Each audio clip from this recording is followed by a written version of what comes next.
everyone, this is second part of 11 chapter force and pressure. First part में हमने force के बारे में पढ़ा, प्रेशर के बारे में पढ़ा और स्टेट ऑफ मोशन भी देख लिया, ठीक है। फिर हमने कॉन्टैक्ट फोर्स देखे, जो कि दो टाइप के कॉन्टैक्ट फोर्स होते हैं, एक होता है मस्कुलर फोर्स और एक होता है फ्रिक्शन फोर्स। ओके, नेक्स्ट इस वीडियो में हम नॉन कॉन्टैक्ट फोर्स के बारे में देखेंगे। तो नॉन कॉन्टैक्ट फोर्स क्या हो जाते हैं? कॉन्टैक्ट फोर्स मतलब कि अगर हमें कोई भी ऑब्जेक्ट पे फोर्स अप्लाई करना होता है तो हमें उसके साथ इंटरेक्ट करना पड़ता है, ठीक है, उसके कांटेक्ट में आना पड़ता है। नॉन कांटेक्ट फोर्सेस ऐसे फोर्सेस होते हैं जहाँ पर हमें फोर्स लगाने के लिए कोई भी चीज़ से, कोई भी ऑब्जेक्ट से इंटरेक्ट करने की ज़रूरत नहीं पड़ती है, ठीक है। तो नॉन कांटेक्ट फोर्स में सबसे फर्स्ट आ जाता है मैग्नेटिक फोर्स। तो एक्टिविटी आपको दी गई है कि आपको एक बार मैग्नेट लेना है, ओके। देन आप वो बार मैग्नेट को एक पेंसिल में रख 3 पेंसिल लीजिए और उसके ऊपर वो बार मैग्नेट को इस टाइप से रख लीजिए, जैसे डायग्राम में दिखा है, ठीक है। लॉन्ग साइड से रख लीजिए, ओके। फिर आप क्या कीजिए, एक दूसरा मैग्नेट लीजिए और उसके एक एंड से वो दूसरे मैग्नेट को पुल करने की ट्राई कीजिए, ठीक है, बिना उसके कांटेक्ट में आए, बिना उसको टच किए, ठीक है। याद रखना है आपको कि दोनों मैग्नेट जो है वो जॉइन नहीं होने चाहिए, ओके। तो एक मैग्नेट के एंड से आपने दूसरे मैग्नेट को आप उसके पास लेके जाओ और ऑब्जर्व करो क्या होता है। फिर आप उस मैग्नेट को जो आपने पकड़ रखा है उसकी साइड चेंज कर लीजिए और दूसरे साइड से वापस से वो मैग्नेट को पुल करने की कोशिश कीजिए। तो क्या आप ऑब्जर्व करोगे कि एक साइड ऐसी होगी जहाँ से वो मैग्नेट जो है वो अट्रैक्ट हो जाएंगे, ठीक है, मतलब दोनों मैग्नेट अट्रैक्ट हो जाएंगे। और एक साइड ऐसी होगी जहाँ पर मैग्नेट अट्रैक्ट नहीं होंगे। तो ऐसा क्यों होता है? तो देखिए, like poles of two magnet repel each other unlike poles attract each other, ठीक है। तो जो लाइक पोल्स होते हैं ना वो एक दूसरे को अट्रैक्ट करते हैं, ठीक है, और जो अनलाइक पोल्स होते हैं वो एक दूसरे को रिपेल करते हैं। जैसे कि सपोज़ एक ये मैग्नेट है, 2 मैग्नेट है, ठीक है, ये इसका नॉर्थ पोल हो गया, ये इसका साउथ पोल हो गया, और यहाँ पर इसका साउथ पोल और नॉर्थ पोल। तो अगर हम साउथ पोल को साउथ पोल से अट्रैक्ट करने की ट्राई करेंगे तो वो अट्रैक्ट नहीं होगा, वहाँ पर रिपल्शन होगा। बट अगर यहाँ पर सपोज़ यहाँ नॉर्थ पोल है, यहाँ साउथ पोल, और यहाँ नॉर्थ और यहाँ साउथ, तो जो अपोजिट पोल होते हैं ना वो एक दूसरे से अट्रैक्ट कर जाते हैं, ठीक है। तो यहाँ पर अगर लाइक पोल्स हम ले, जैसे साउथ साउथ ले या नॉर्थ नॉर्थ पोल ले, तो वो अट्रैक्ट नहीं होंगे। और अगर हम अनलाइक पोल्स ले, नॉर्थ पोल के साथ साउथ पोल को अट्रैक्ट करने की ट्राई करें तो वहाँ पर अट्रैक्शन हो जाएगा, ओके। मीन्स क्या हो जाता है, जो लाइक पोल्स होते हैं वो एक दूसरे को रिपेल करते हैं और जो अनलाइक पोल्स होते हैं वो एक दूसरे को अट्रैक्ट करते हैं, ओके। अट्रैक्शन और repulsion between object can also be seen as another form of pull और पुश, ठीक है। तो अट्रैक्शन और ये रिपल्शन जो हो रहा है, ठीक है, वो एक टाइप का पुल और पुश ही है, ठीक है। मैग्नेट जो है वो लाइक पोल्स अट्रैक्ट करेंगे, ठीक है, एक दूसरे को पुश करेंगे या फिर रिपल करेंगे, ठीक है। Then A magnet can exert a force on another magnet without being in contact with it. एक मैग्नेट दूसरे मैग्नेट के साथ दूसरे मैग्नेट के कांटेक्ट में आ सकता है बिना उसको टच किए, बिना उसके कांटेक्ट में आए, ठीक है। एक्सर्ट कर सकता है, फोर्स एक्सर्ट कर सकता है, मतलब कि एक मैग्नेट दूसरे मैग्नेट पे फोर्स एक्सर्ट कर सकता है बिना उसके टच में आए, बिना कांटेक्ट में आए। The force exerted by the magnet is example of non contact force. तो ये नॉन कांटेक्ट का फोर्स का एग्जाम्पल ही हो गया, ठीक है। Similarly the force exerted by magnet on a piece of iron is also non contact force, ठीक है। तो अगर हम कोई भी पीस ऑफ आयरन, कोई भी आयरन पे अगर हम मैग्नेट से फोर्स लगाते हैं, ठीक है, फोर्स एक्सर्ट करते हैं, तो वहाँ पर वो फोर्स भी नॉन कांटेक्ट फोर्स हो जाता है, ठीक है। आपको पता ही है मैग्नेट कोई भी स्टील को, लोहे को अपनी तरफ अट्रैक्ट कर लेता है, ठीक है। तो वो फोर्स देखो, अगर हम उसके कांटेक्ट में नहीं आते हैं, ठीक है, ज़रूरी नहीं कि वो एकदम कांटेक्ट में आ जाए तभी वहाँ पर फोर्स लग पाएगा। मैग्नेट थोड़ा अगर हम दूर रखें स्टील से तो भी उसको खींच लेता है, अट्रैक्ट कर लेता है। Okay, then next type of non contact force is electrostatic force. Then activity दी है आपको, एक स्ट्रॉ लेना है आपको, उस स्ट्रॉ को आपको बीच में से कट कर देना है और टेबल में इस टाइप से आपको उसको थ्रेड की हेल्प से बांध देना है, ठीक है। फिर जो स्ट्रॉ का दूसरा पार्ट होगा ना, उसको आपको पेपर पे, कोई भी शीट ऑफ पेपर पे रब करना है। ओके, रब करने के बाद आप क्या कीजिए, जो आपने स्ट्रॉ रब किया है ना, उसको, जो स्ट्रॉ आपने थ्रेड से टेबल पे बांधा है उसके नज़दीक लेके जाइए। तो आप क्या देखोगे वहाँ पर कि जो रब पार्ट है ना स्ट्रॉ का, वो उस जो थ्रेड में लटका हुआ स्ट्रॉ है उसको अट्रैक्ट करेगा, ठीक है। तो ऐसा क्यों होता है? A straw is said to have acquired electrostatic charge after it has been rubbed with a sheet of paper। तो हमने उसको शीट ऑफ पेपर से रब किया ना, तो उसमें इलेक्ट्रोस्टैटिक चार्जेस आ जाते हैं। Such straw is an example of charged body, ठीक है। तो वो स्ट्रॉ जिसको हमने शीट ऑफ पेपर के साथ रब किया है उसको हम एग्जाम्पल ऑफ चार्ज बॉडी भी बोल सकते हैं। The force exerted by the charge body on the another charged और uncharge body is known as electrostatic force. तो जो चार्ज बॉडी अनचार्ज बॉडी पे फोर्स लगा रही है ना, तो उस फोर्स को हम इलेक्ट्रोस्टैटिक फोर्स बोलते हैं। Okay, this force come into play even when the bodies are not in contact. The electrostatic force therefore is another example of non contact force। तो ये कांटेक्ट हम तब भी लगा सकते हैं अगर बॉडी एक दूसरे के कांटेक्ट में नहीं हो, इसलिए इसको हम नॉन कांटेक्ट फोर्स भी बोल सकते हैं। ओके, ये नॉन कांटेक्ट फोर्स के एग्जांपल हो जाएंगे। तो दो फोर्स हमने देख लिए non contact force. Then next is gravitational force. Okay, तो आप अगर देखोगे तो कोई भी कॉइन या पेन अगर आप ऐसा नीचे गिराओगे तो वो नीचे की तरफ स्लिप हो जाएगा, ठीक है, मतलब कि नीचे की तरफ गिर जाएगा। अगर आप कोई भी कॉइन या पेन ऐसा छोड़ते हो तो वो नीचे की तरफ गिर जाता है, ठीक है। या फिर लीव्स या फ्रूट्स जब प्लांट से डिटैच्ड होते हैं तो वो भी नीचे की तरफ गिर जाते हैं। ओके, तो इसका मतलब क्या होता है कि ये फ्रूट्स, लीफ, कॉइन, पेन, इन सब पे कुछ फोर्स लग रहा है जो इनको नीचे की तरफ खींच रहा है, ठीक है। जब कॉइन आपके हाथ में होता है ना, तब वो रेस्ट पोजीशन पे होता है। ओके, बट जैसे ही आप उसको छोड़ते हो तो वो नीचे की तरफ मूव हो जाता है, ठीक है। मतलब उस पर कुछ चेंजेस आ रहे हैं, उसके स्टेट ऑफ मोशन पे चेंजेस आ रहे हैं। पहले वो स्टेट मोशन में था, सॉरी रेस्ट मोशन में था, ओके, जब आपके हाथ में था, और जैसे ही आप उसको छोड़ते हो वो नीचे की तरफ गिर रहा है तो वहाँ पर उसका स्टेट ऑफ मोशन चेंज हो जाता है। ओके, तो यहाँ पर देखिए, ऑब्जेक्ट और thing fall towards the earth because it pools them. तो कोई भी ऑब्जेक्ट या फिर कोई भी चीज़ अर्थ की नीचे की तरफ क्यों जाती है? क्योंकि अर्थ उसको पुल करता है, ठीक है, अपनी तरफ खींचता है। This force is called force of gravity. तो अर्थ एक फोर्स लगाता है अपनी जो चीज़ों को नीचे की तरफ खींचता है, तो उसको हम फोर्स ऑफ ग्रेविटी बोलते हैं और जस्ट ग्रेविटी बोल सकते हैं। This is an attractive force. The force of gravity act on an object. The force of gravity act on all of us all without time without our being aware of it, ठीक है।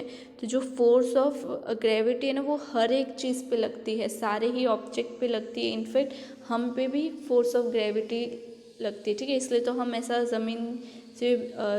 ज़मीन पे चल पाते हैं। Water begins to flow towards the ground as soon as we open the tap. Water in the river flow downward due to the force of gravity, ठीक है। तो अगर जैसे ही हम टैप ओपन करते हैं तो जो उसमें से पानी होता है वो नीचे की तरफ गिरने लग जाता है। क्यों? क्योंकि वहाँ पर फोर्स ऑफ ग्रेविटी है, ठीक है, मतलब ग्रेविटी उसको अपनी तरफ अट्रैक्ट करती है, पुल करती है। ओके, झरने आपने देखे होंगे, ठीक है, तो झरने के पानी भी हमेशा नीचे की तरफ ही गिरते हैं, ऊपर की तरफ तो जाते नहीं है, तो वहाँ पर भी फोर्स ऑफ ग्रेविटी होती है। ओके, तो फोर्स ऑफ ग्रेविटी क्या हो जाएगी कि अर्थ जो है ना हमारा, वो कुछ फोर्स लगाता है जो चीज़ों को अपनी तरफ पुल करता है, ठीक है।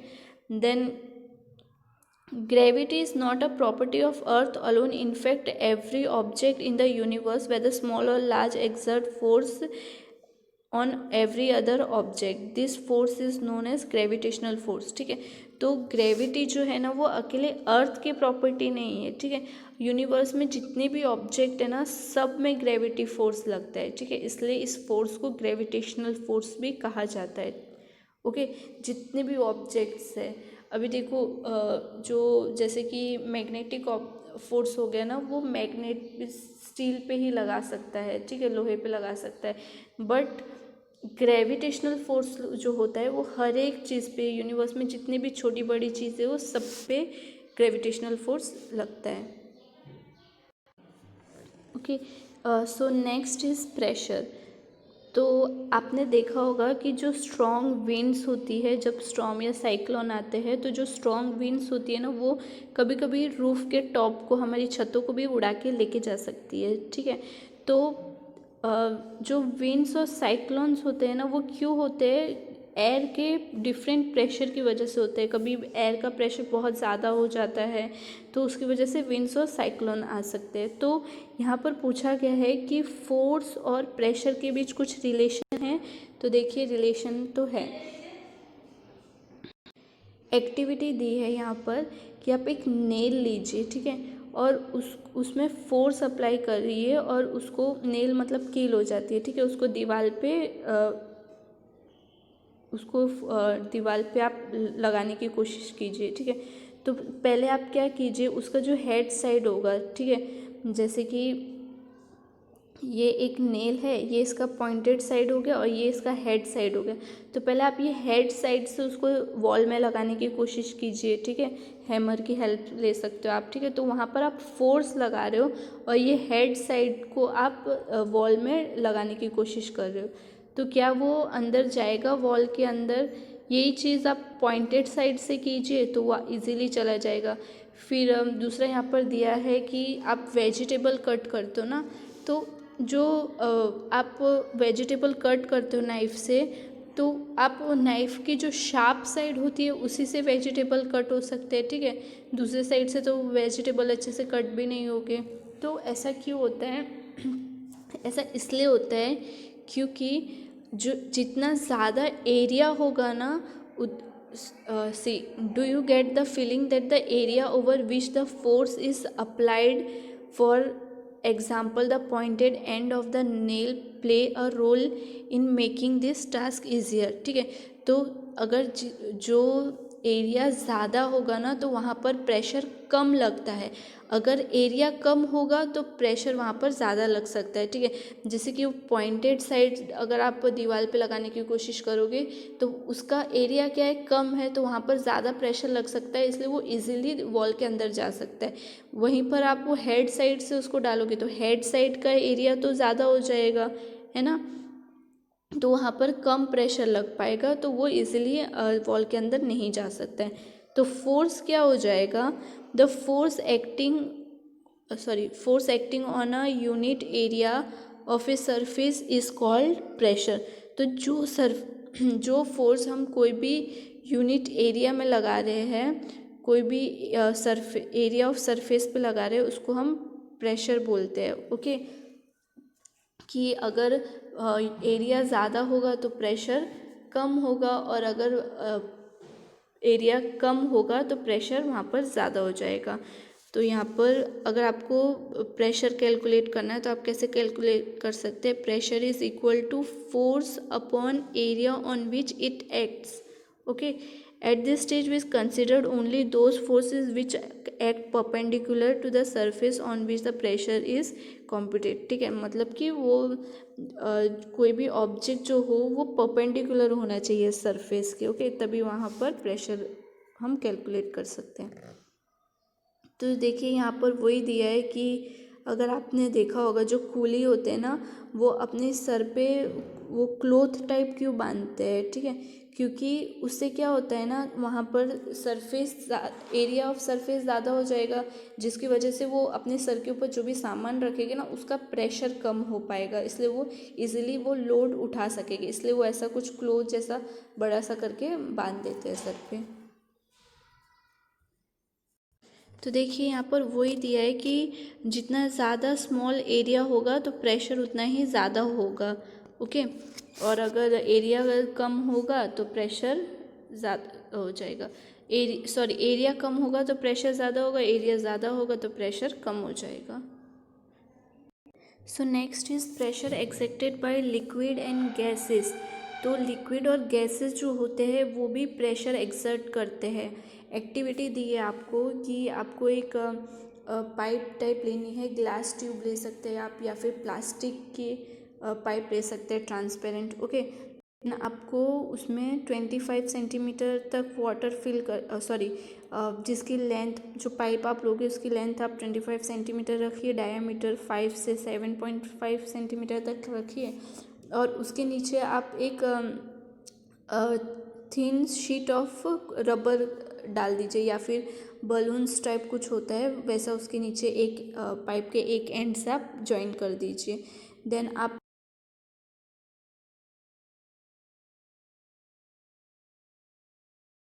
और पानी फिल करो और फिर ऑब्जर्व करो। तो आप क्या देखोगे, जो नीचे जो बलून होगा ना, रबर शीट जो होगी, वो जितना ज़्यादा आप उसमें वाटर डालोगे उतनी ज़्यादा वो फूलने लग जाएगी। ठीक है, कम वाटर होगा तो कम फूलेगा, ज़्यादा वाटर आप डालोगे तो वो बलून ज़्यादा फूल जाएगा। दूसरी एक्टिविटी आपको दी है कि एक प्लास्टिक बॉटल आप लीजिए। ओके, फिर उसमें एक सिलेंड्रिकल ग्लास ट्यूब अटैच कीजिए। ठीक है, या तो आप उसको थोड़ा बर्न करके, थोड़ा उसको हीट करके जल्दी से वो बॉटल के अंदर डाल दीजिए तो उसमें वो स्टिक हो जाएगा। कुछ इस तरह से स्टिक करना है कि वो बॉटल और जो सिलेंड्रिकल ग्लास होगा ना वहाँ से पानी लीक ना हो। और आप उसमें और सिलेंड्रिकल ग्लास के एक एंड में अगेन एक बलून बांध दीजिए या रबर शीट बांध दीजिए। ठीक है, और तो आप क्या देखोगे, जब आप उसमें वाटर डालोगे ना, तो बॉटल में जब आप पानी डालोगे तो वो बलून फिर से फूलने लग जाएगा। देन इस एक्टिविटी में भी ऐसा ही दिया है कि एक बॉटल लीजिए, उसमें आप 4 होल कर दीजिए, जैसे यहाँ पर के इक्वल डिस्टेंस पे 4 होल कर दीजिए और उसमें वाटर फिल कर दीजिए। तो आप क्या देखोगे कि उसमें से वाटर जो है वो बाहर निकलने लग जाएगा। तो ये सब क्यों होता है? ये इसलिए होता है क्योंकि liquid exert pressure on the wall of the container. Liquid जो होते हैं कोई भी कंटेनर के वॉल पे प्रेशर डालते हैं बाहर आने के लिए। ओके, इसलिए यहाँ पर जो बलून्स होते हैं वो फूल जाते हैं, क्योंकि उसके अंदर का जो लिक्विड होता है वो वहाँ पर फोर्स एक्सर्ट करता है, प्रेशर एक्सर्ट करता है। ओके, तो सिर्फ लिक्विड ही नहीं होते जो प्रेशर एक्सर्ट करते हैं वॉल पे, कोई भी कंटेनर के वॉल पे गैसेस जो होती है वो भी प्रेशर एक्सर्ट करते हैं। ओके, यहाँ पर दिया है कि जैसे कि फाउंटेन्स होते हैं ना, उससे वाटर कोई भी लीकिंग जॉइंट्स होते हैं, कोई भी अगर पाइप में होल होते हैं तो वहाँ पर वाटर ऐसा फाउंटेन की तरह बाहर निकलने लग जाता है। वो इसलिए बाहर निकलता है क्योंकि वाटर जो है वो वहाँ पर प्रेशर अप्लाई कर रहे हैं। ठीक है, it is not due to the pressure exerted by water on the wall of the pipe. तो ये क्यों होता है? ये इस वजह से होता है, पाइप में से क्यों पानी बाहर निकलने लगता है, क्योंकि वहाँ पर वाटर जो है वो प्रेशर अप्लाई कर रहा है। ठीक है, उसके पाइप के वॉल पे।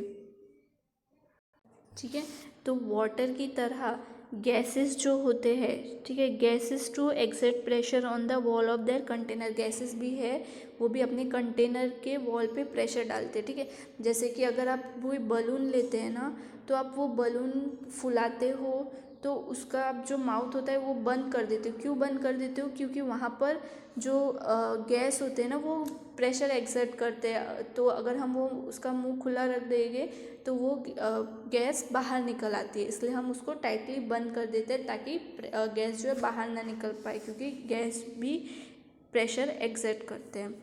Next is atmospheric pressure. You know that there is air all around us. The envelope of air is known as atmosphere. हमारे आसपास पूरी एयर है, ये तो हमें पता ही है। तो ये जो एयर होती है ना, इसको हम एटमॉस्फेयर भी बोल सकते हैं। The atmospheric air extend up to many kilometers above the surface of the earth. The pressure exerted by the air is known as atmospheric pressure. तो जो ये एटमॉस्फेरिक प्रेशर होता है, एटमॉस्फेयर होता है ना, ये अर्थ के सरफेस से कई ऊंचे तक उठ सकता है। इसलिए जो एटमॉस्फेयर का प्रेशर होता है, ठीक है, एटमॉस्फेयर जो प्रेशर एक्सर्ट करता है उसको हम एटमॉस्फेरिक प्रेशर बोलते हैं। We know that the pressure is force per unit area, ये हम पहले ही पढ़ चुके हैं। एटमॉस्फेयर क्या हो जाएगा, फोर्स पर यूनिट एरिया हो जाएगा। ओके, सॉरी, अभी हमने देखा था प्रेशर क्या हो जाएगा, फोर्स पर यूनिट एरिया हो जाएगा। If we imagine a unit area and a very long cylindrical standing on it filled with air, then the force of gravity on the air is in this cylinder is at the atmospheric pressure। Activity दी है आपको कि आप एक rubber शक्कर लीजिए, ठीक है, एक स्मॉल रबर कप की तरह दिखता है, और आप उसको ज़मीन पे या फिर कोई भी प्लेन सरफेस पे उसको प्रेस कीजिए, ठीक है। तो क्या होता है ना, वो जब हम उसको प्रेस करते हैं ना तो वो एकदम नीचे की तरफ प्रेस हो जाता है, और जब हम उसको पुल करते हैं ना तो ऐसा लगता है कि नीचे से कोई फोर्स है जो उसको अपनी तरफ खींच रही है। तो ये क्या हो जाता है, when you press the sucker most of the air between the cup and the surface escape out। जब हम उसको नीचे की तरफ प्रेस करते हैं ना तो वो शक्कर और सरफेस के बीच की जो एयर है ना वो बाहर निकल जाती है ज़्यादातर, तो ठीक है। The sucker stick to the surface because the pressure of the atmosphere acts on it. तो वो शक्कर वो सरफेस से स्टिक क्यों हो जाता है, क्योंकि वहाँ पर एटमोसफियर का जो प्रेशर होता है, एटमॉस्फेरिक प्रेशर जो होता है वो वहाँ पर एक्ट कर रहा होता है। To pull the sucker on the surface the applied force should be larger enough to overcome the atmospheric pressure. तो अगर जब हम वो शक्कर को बाहर निकालना है तो जो एटमॉस्फेरिक प्रेशर है ना उससे हमारा प्रेशर ज़्यादा होना चाहिए, तभी हम उसको खींच पाएंगे। This activity might give you an idea about the magnitude of the atmospheric pressure. In fact, it would not be possible for any human being to pull the sucker off the surface if there were no air at all between the sucker and the surface। तो क्या हो जाता है ना कि अगर हमें वो शक्कर को सरफेस से खींचना हो, ठीक है, तो वहाँ पर हमें हमारा जो प्रेशर होगा वो एटमॉस्फेरिक प्रेशर से ज़्यादा होना चाहिए, तभी वो बाहर निकल पाएगा। तो जिसका मतलब ये भी होता है कि अगर वो शक्कर और सरफेस के बीच एयर प्रेजेंट ना हो तो हम उसको नहीं खींच सकते, इसलिए ज़रूरी ये होता है कि वहाँ पर एयर प्रेजेंट रहे। ओके, तो इससे हमें एटमॉस्फेरिक प्रेशर का मैग्नीट्यूड के बारे में भी आइडिया मिल जाता है, ठीक है। अगर देखिए शक्कर और सरफेस के बीच कोई भी एयर प्रेजेंट नहीं होती है ना तो कोई भी ह्यूमन बीइंग वो शक्कर को पुल नहीं कर सकता है, ठीक है। इसलिए एयर होती है, इसलिए वहाँ पर फोर्स लग सकता है।